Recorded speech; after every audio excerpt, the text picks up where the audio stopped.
Aya Studio.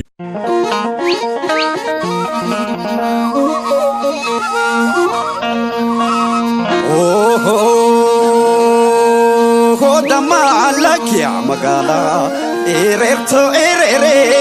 tese ngongomine galsi jalle jallo kofa murotini magali damaalakia magala si jalle dabona si jipanda dabe atistale hormani si mandabe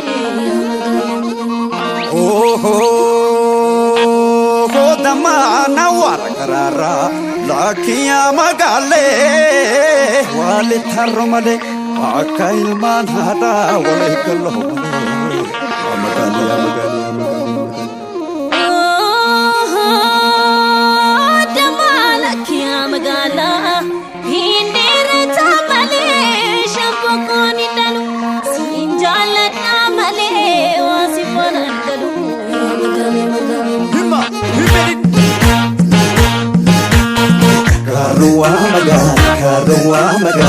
Karua magan, otunga magamoda. Siwopeto.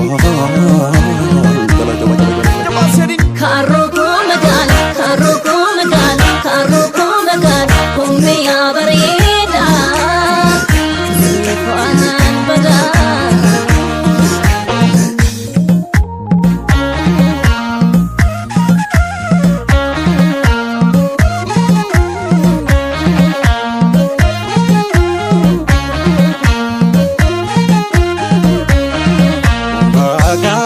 Baatee biyya bareeddummaa magaalatti baatee biyya bareeddummaa ani bifa fi dhaloota naangaafisi homaa ani bifa fi dhaloota naangaafisi homaa ani ol baatullee raayyaa ani gaabii warra waayuu ol baatullee. Ani gadi warawayo una kabe faketi ane silikin sudayo akabe faketi ane silikin sudayo ane kojongar jala ane kararun kabani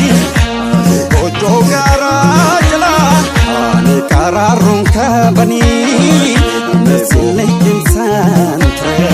ane simalenka bani ane silikin santre ane simalenka bani ane garfa gora bahe ane didaga dilala ane garfa gora bahe ane didaga dilala ane pinyana basufi ane jalan leke bala ane pinyana basufi ane jalan leke bala ane karwa magara ane kotme silala ane karwa magara ane kotme silala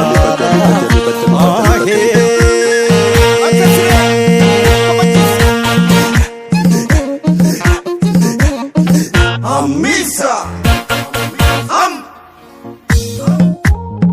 Etofudi mebo Amabile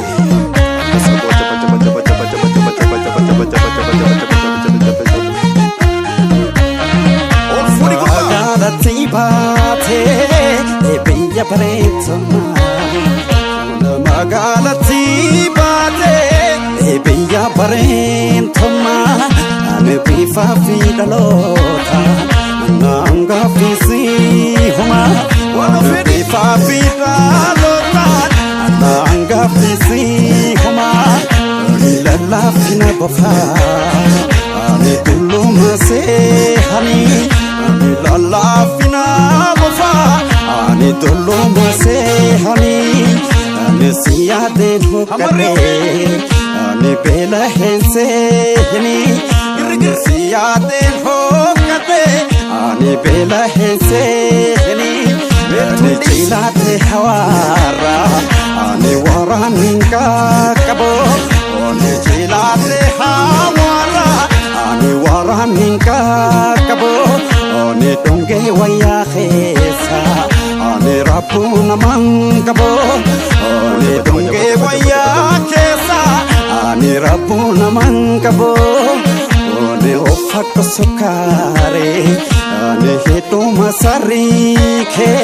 No ofak sukare Hitu masari ke No ofak tarafa Ani jala shiroba ke No ofak tarafa Ani jala shiroba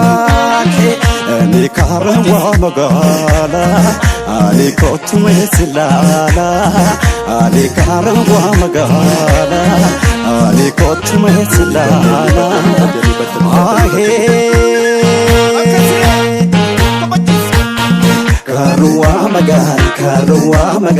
Karawa magal Kotu ya magala Sifude tangala jaba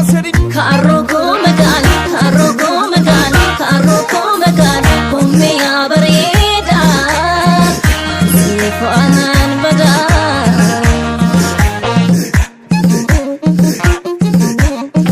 Amisa